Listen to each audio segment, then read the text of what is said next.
Assalamualaikum warahmatullahi wabarakatuh. Alhamdulillah masih dipertemukan saya Yahya Muhammad. Sehat selalu buat teman-teman semuanya. Baik, teman-teman, saya mencoba flashback dari sebuah kasus Subang. Kalau saat ini bukan hanya Raja Patinya saja yang akan terbongkar semuanya, tetapi juga ternyata dari pihak OOJ itu ada satu dengan inisial T yang sudah ditersangkakan, dan dari satu tersangka itu akan menyeret sejumlah nama-nama yang akan saya sebutkan nanti ya, teman-teman. Nah, hari ini saya mencoba flashback terlebih dahulu bahwa menarik memang kasus Subang ini.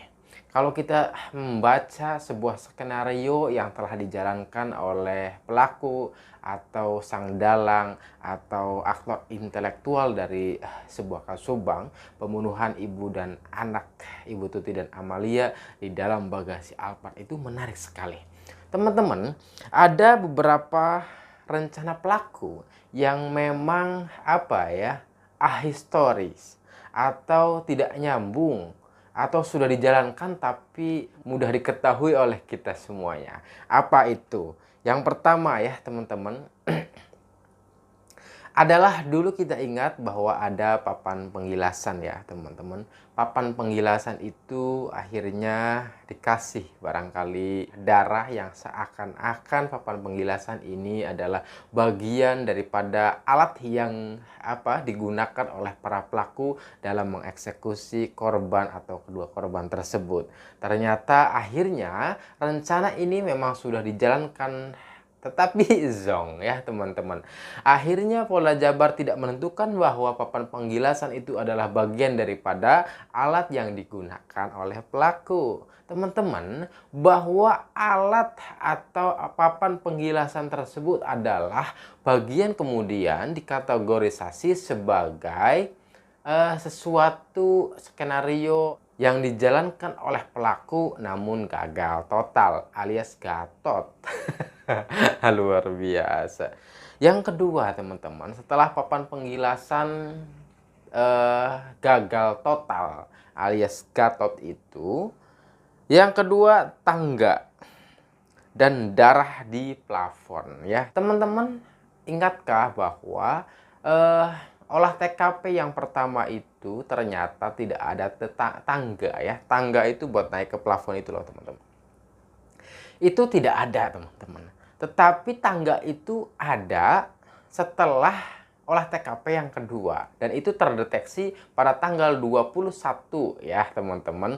Pada tanggal 21 itu terdeteksi, oh ternyata ada tangga, padahal foto-foto awal olah TKP awal itu tidak ada tangga.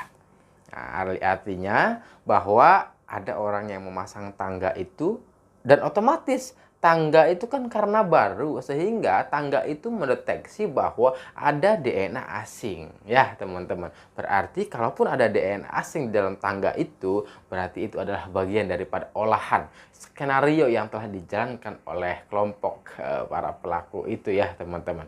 Itu. Lalu kemudian di darah di dalam plafon itu ya, darah atau cipratan darah dalam plafon itu, teman-teman ya. Ingatkah bahwa di dalam fakta pengadilan, darah plafon itu adalah bukan darah secara langsung atau bukan darah pekat. Darah pekat itu adalah darah langsung dari kedua korban yang belum terkontaminasi sama sekali, baik itu oleh air, baik itu oleh tanah dan lain sebagainya. Nah, darah langsung dan darah tidak langsung kemudian dibahas juga oleh bagian Inafis ya, saat itu oleh Polda Jabar. Darah langsung itu adalah darah yang memuncrat langsung daripada kedua korban. Ada juga darah tidak langsung, darah yang melalui media tertentu yang dicipratkan terhadap objek yang kita tuju itu. Nah, dalam hal ini kemudian dibahas oleh Inafis juga bahwa darah tersebut adalah darah tidak langsung, darah yang terciprat melalui benda. Kita kategorisasi bahwa benda yang digunakan itu adalah dengan unsur kesengajaan, ciprat melalui benda, set. Kita tahu bahwa tangga itu adalah bagian daripada skenario yang telah dijalankan oleh para pelaku, berarti memungkinkan kategorisasi ini benar adalah darah yang di plafon itu benar dikatakan oleh Pak Inafis bahwa itu darah tidak langsung di dalam plafon itu. Kemudian dipertegas juga oleh ahli forensik bahwa di plafon itu adalah bukan darah pekat alias bukan darah langsung cipratan dari kedua korban, tetapi darah yang sudah terkontaminasi atau melalui media tertentu itu ya teman-teman. Berarti jelaslah sudah bahwa ternyata yang kedua ini tangga yang tadinya tidak ada menjadi ada, kemudian darah plafon juga darah tidak langsung dari kedua korban.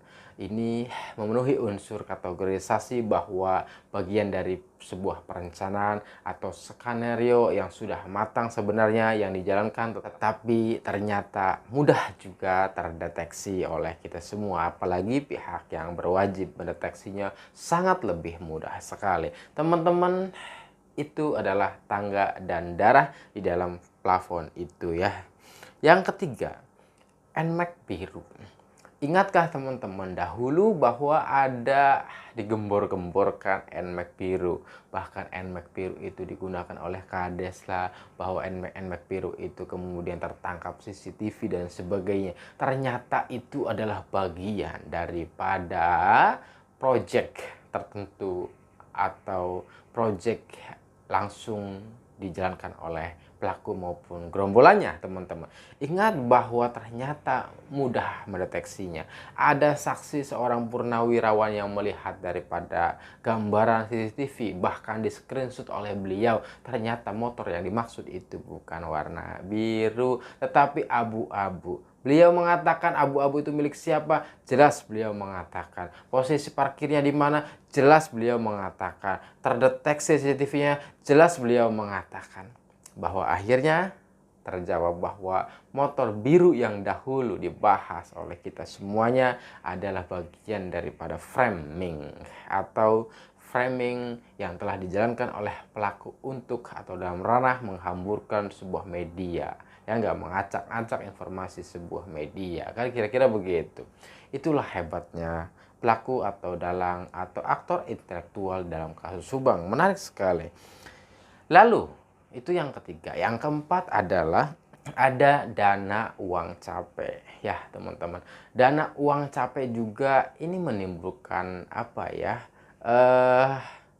sebuah interpretasi yang memang pada akhirnya adalah saling mengklaim pendapat si A adalah benar, si B adalah yang paling benar, yang si C adalah salah. Bahwa dana lelah, uang lelah itu dikategorisasi tidak sedikit yang beranggapan bahwa itu adalah dana sogokan. Sehingga kemudian korelatif ketika kemudian saksi I itu adalah menukar harddisknya, misalkan menghilangkan hasil rekamannya. Karena ini korelatif dengan dana lelah, uang lelah yang dikasihkan kepada saksi I, maka ini korelatif maupun sinkron. Karena tidak sedikit juga netizen yang mengatakan bahwa itu hanya DP dan sebagainya. Bahkan ada hal-hal yang lain atau dana-dana yang lainnya. Misalkan teman-teman juga ingat bahwa Angger pernah mengatakan di dalam persidangan, doain saya ya Angger, katanya, kata Pak Yosep, akan ada rezeki besar untuk saya. Nah, itulah kira-kira. Ini juga sebuah clue apakah dana yang dimaksud itu adalah ada sebuah pencairan yang besar. Apakah yang dimaksud itu adalah dana yang akan dicairkan terkait dengan pusat yayasan yang akan dibangun untuk puluhan hektar itu ya teman-teman. Kita juga tidak tahu. Maka dari itu kita harus mendeteksi, mendetailkan kasus Subang ini menjadi sesederhana mungkin agar menjadi terang benderang, kan begitu ya teman-teman.